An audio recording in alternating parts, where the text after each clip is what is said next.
Hello viewers, welcome to Employment Router. In this video we will discuss one more vacancy and जो ये vacancy है ये assistant professors की है। तो ये होम पेज है, वैसे आप देख ही चुके होंगे। ये school of open learning university of Delhi का है। बेसिकली जहाँ पे भी जो भी डिस्टेंस वाले कोर्सेज होते हैं दिल्ली यूनिवर्सिटी के अंडर, वो स्कूल ऑफ ओपन लर्निंग या कैंपस ऑफ ओपन लर्निंग इसके अंदर आते हैं। तो इस ये होम पेज है web.sol.du.ac.in। इसी में हम देखेंगे, एक बार मैं इसको रिफ्रेश कर लेता हूँ। यहीं पे जो इम्पोर्टेंट नोटिसेस एंड इन्फॉर्मेशन है यहीं पे आपको दिखेगा। ये देखिए, advertisement for the post of assistant professor. 24 मई का ये नोटिफिकेशन है। थोड़ा लेट हो गया वीडियो बनाने में, आज 3 जून है। You might have seen this notification, but हम इसमें जो भी इसमें इंपॉर्टेंट पॉइंट्स हैं कि क्या क्वालिफिकेशन है, इवन जो एक्सपीरियंस है वो किसका कंसिडर होगा किसका नहीं होगा, उसमें भी एक कैच है वहाँ पे। और कुछ ऐसी एक दो पॉइंट्स हैं जो इम्पोर्टेंट है before applying for this post. तो आप इस वीडियो को एंड तक देखिएगा। तो ये एडवर्टीजमेंट है, मैंने ऑलरेडी ओपन किया हुआ है। मैं इसको थोड़ा जूम कर लेता हूँ। हाँ, तो दिस इज़ द एडवर्टीजमेंट। यहाँ पे सबसे पहले तो वही है, क्या कहते हैं, बेसिक सैलरी यहाँ मेंशन की हुई है 57,700, जो असिस्टेंट प्रोफेसर की यूजीसी लेवल पे होती है। और जो लास्ट डेट है वो 15 जून है, तो still you have sufficient time. Online he apply करना है। इसमें हम स्क्रॉल डाउन करते हैं। यहाँ पे आप देखिएगा जो आपको वेब अप्लाई करना है उसकी, यहाँ देखिए, यहाँ पे invited in the prescribed application format web link this colrec.uod.ac.in। तो ये है वो पोर्टल। तो ये बेसिकली कॉमन पोर्टल है दिल्ली यूनिवर्सिटी का, जो भी असिस्टेंट प्रोफेसर्स के लिए अप्लाई करना होता है हमें, रिक्रूटमेंट असिस्टेंट प्रोफेसर कॉलेजेस। तो यहाँ पे आपको सबसे पहले रजिस्ट्रेशन करना होता है। यहाँ पे आप रजिस्टर करेंगे, देन यू कैन अप्लाई। जो भी ओपन पोस्ट होती हैं across the colleges and university of Delhi, उसमें आप सभी सभी पोस्ट के लिए यहाँ से अप्लाई कर सकते हैं। तो ये है, और ये सब देखिए, ये सब सब्जेक्ट्स हैं। डिपार्टमेंट मेंशन है, biology, chemistry, commerce, computer science, economics, education, English, environmental studies, financial studies, Hindi, history, library and information sciences, management studies, mathematics, physics, political science, psychology, Punjabi, Sanskrit, statistics, zoology. Total 79 post हैं। और जो ये है, क्या कहते हैं, कैटेगरी वाइज डिवाइडेड है।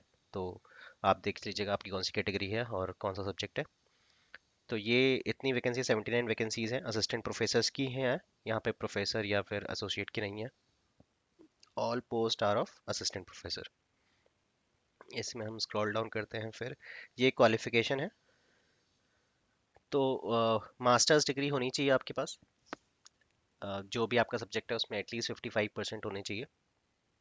और उसके अलावा आपका जो नेट है, कंडक्टेड बाय द यूजीसी और द सीएसआई, वो क्वालिफाई होना चाहिए, नेट होना चाहिए आपके पास। नेट विद जेआरएफ मैंडेटरी नहीं है, बस नेट भी है आपके पास क्लियर, तो यू आर एलिजिबल। अगर आपके पास पीएचडी डिग्री है, ये और में है, देखिए, अगर आपके पास पीएचडी डिग्री है, अगर आपने फॉरेन यूनिवर्सिटी से करी है पीएचडी डिग्री, तो उसकी जो रैंकिंग होनी चाहिए वो टॉप 500 में होनी चाहिए according to world university ranking. तो अगर पीएचडी करी हुई है तो आप और अगर आपका नेट क्लियर नहीं है तो आप एग्जेम्प्ट हैं नेट से, अगर आपने पीएचडी करी हुई है तो। इसमें हम देखते हैं, इसमें डायरेक्ट इंटरव्यू होगा। एक और बात है, देखिए, the academic score as specified in the screening guidelines for the colleges of the university shall be considered for shortlisting of the candidates for interview only। तो इसमें डायरेक्ट इंटरव्यू होगा, पहले आपका शॉर्टलिस्टिंग होगा। वेटेज है हर किसी चीज़ की, वो अभी हम देखेंगे इसमें। और उसके बाद आपका इंटरव्यू होगा। अब ये है कुछ जनरल पॉइंट्स हैं, इसमें इंपॉर्टेंट पॉइंट्स मैं कवर कर लेता हूँ। इसमें वही मेंशन है कि आपके पास नेट होना चाहिए। अगर आपके पास पीएचडी डिग्री है तो आप जो है एग्जेम्प्ट है नेट से। देखिए यहाँ पे लिखे हुए, देखिए, shall be exempted from the requirement to the minimum eligibility condition of NET. अगर आपके पास पीएचडी डिग्री है प्रायर टू जुलाई 11 2009, तो आप एग्जेम्प्ट हैं। ठीक है ना। और एक और कैच यहाँ पे है कि पीएचडी जो आपके पास डिग्री होनी चाहिए वो रेगुलर मोड में होनी चाहिए। ये बहुत ही इंपॉर्टेंट पॉइंट है। ये इंपॉर्टेंट पॉइंट इसलिए है क्योंकि आई गेस यूजीसी ने ये अभी रिसेंटली या फिर कुछ टाइम पहले ये मेंशन किया था कि जो डिस्टेंस से कोर्सेज है और जो रेगुलर कोर्सेज हैं बोथ आर इक्वलेंट, उनकी वेटेज इक्वल मानी जाएगी। बट अब देखिए, ये यहाँ पे मेंशन है कि रेगुलर मोड में ही पीएचडी होनी चाहिए, तो जिन्होंने डिस्टेंस से करी होगी वो एलिजिबल नहीं है। और जबकि ओपनिंग जो है वो स्कूल ऑफ ओपन लर्निंग में है, जो खुद डिस्टेंस से कोर्स कराता है, जो खुद डिस्टेंस से पीएचडी कराता है।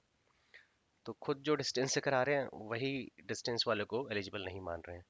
तो ये एक कॉन्ट्राडिक्शन है, ऐसा नहीं होना चाहिए, बट है। तो अगर आप अभी प्लान कर रहे हैं अपनी पीएचडी या फिर कुछ कोई भी कोर्स अपना ग्रेजुएशन पोस्ट ग्रेजुएशन आप प्लान कर रहे हैं, तो अगर आप रेगुलर करें तो ज़्यादा बेटर है, क्योंकि ये गवर्नमेंट की रूल्स एंड रेगुलेशन कब चेंज हो जाए कुछ पता नहीं।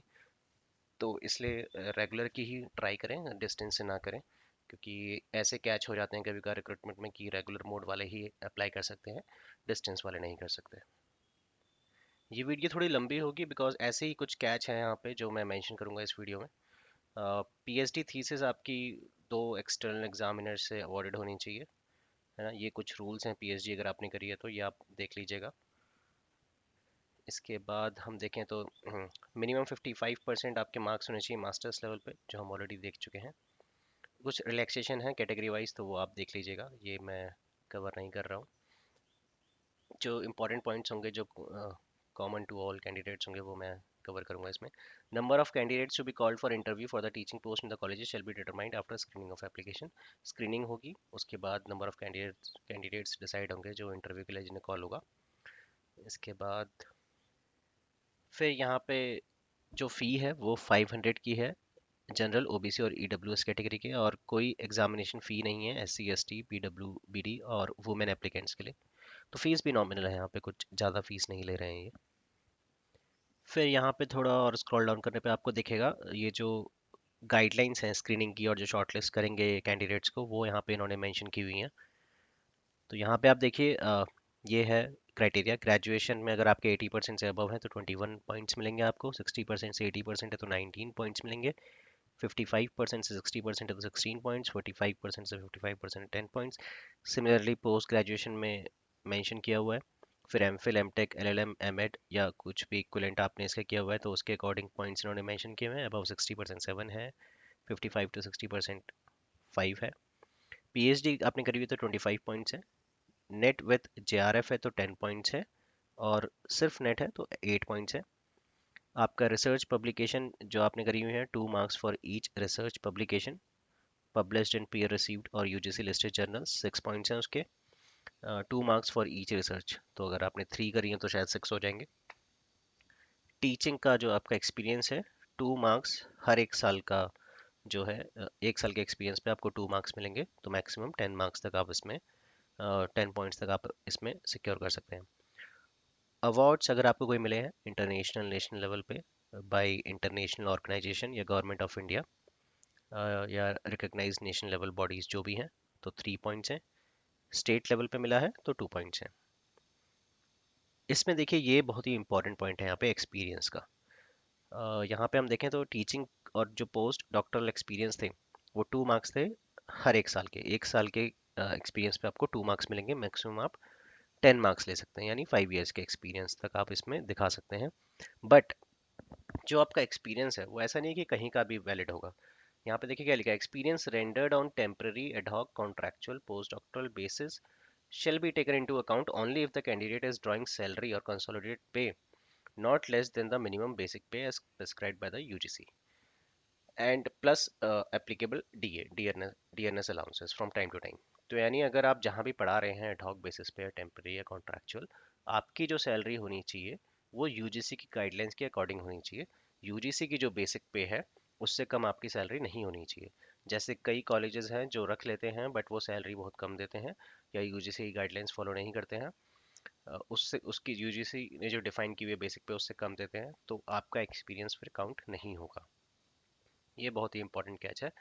एक्सपीरियंस शो करने से पहले आप ध्यान रखिएगा, अगर आपका एक्सपीरियंस कुछ ऐसा है जहाँ पे आपको सैलरी जो है यूजीसी की बेसिक पे के अकॉर्डिंग मिल रही है तो ही आपका एक्सपीरियंस इसमें काउंट होगा। अब हम इसमें और देखते हैं, इसमें एक यहाँ पे 2-3 और कैच हैं यहाँ पे जो मेंशन किए हुए हैं इन्होंने।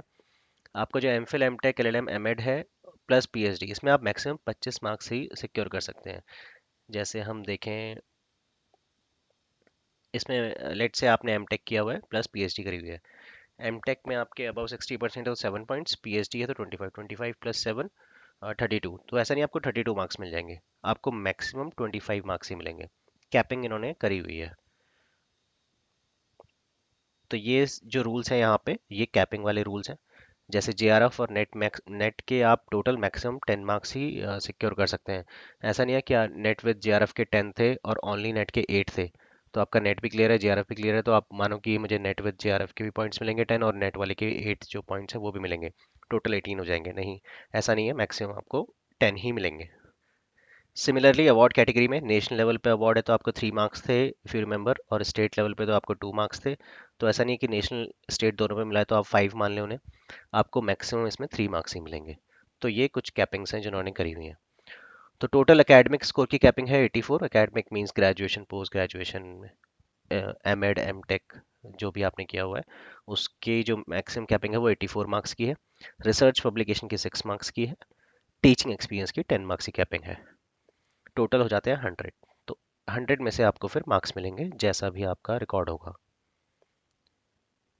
ये जो इन्होंने मेंशन किया हुआ है कि कौन लोग शॉर्ट लिस्टिंग करेंगे, वो है कि प्रिंसिपल्स होंगे कॉलेजेस के, 2 टीचर फ्रॉम रिलेवेंट सब्जेक्ट, अगर जैसे बायोलॉजी है तो बायोलॉजी के 2 टीचर्स को कॉल किया जाएगा, वो शॉर्टलिस्ट करेंगे। तो ऐसी एक कमेटी बनाएंगे बेसिकली है जो शॉर्टलिस्ट करेगी कैंडिडेट्स को।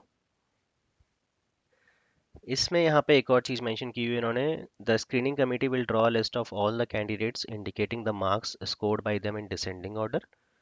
ठीक है, जो सबसे हायर मार्क्स अटेन करेगा उसको पहला नंबर आएगा। और the applicant securing less than 65 marks for university departments and 50 marks for colleges will not be included in the list of short listed candidates. तो ये एक इम्पॉर्टेंट कैच है। आई गेस अगर यूनिवर्सिटी डिपार्टमेंट्स के लिए आप अप्लाई कर रहे हैं तो 65 मार्क्स से ज़्यादा आपके आने चाहिए, जो ये पॉइंट सिस्टम अभी हमने डिस्कस किया था। और अगर आप कॉलेजेस के लिए अप्लाई कर रहे हैं तो आपके 50 मार्क्स से ज़्यादा, ये जो पॉइंट सिस्टम है इसके अकॉर्डिंग 50 मार्क्स से ज़्यादा आने चाहिए, तभी आपको शॉर्ट लिस्ट किया जाएगा। ये एक कैच और यहाँ पे है। तो आई गेस अगर हम देखें तो आप कुछ कुछ चीज़ें मैंडेटरी हो जाती हैं, जैसे आप ने सिंपल ग्रेजुएशन, पोस्ट ग्रेजुएशन और नेट किया हुआ है तो आप लेस देन 60 ही रहेंगे। तो कहीं ना कहीं रिसर्च एक्सपीरियंस, ये सब चीज़ें भी मैंडेटरी हो जाती हैं अगर आप यूनिवर्सिटी डिपार्टमेंट के लिए अप्लाई करते हैं तो।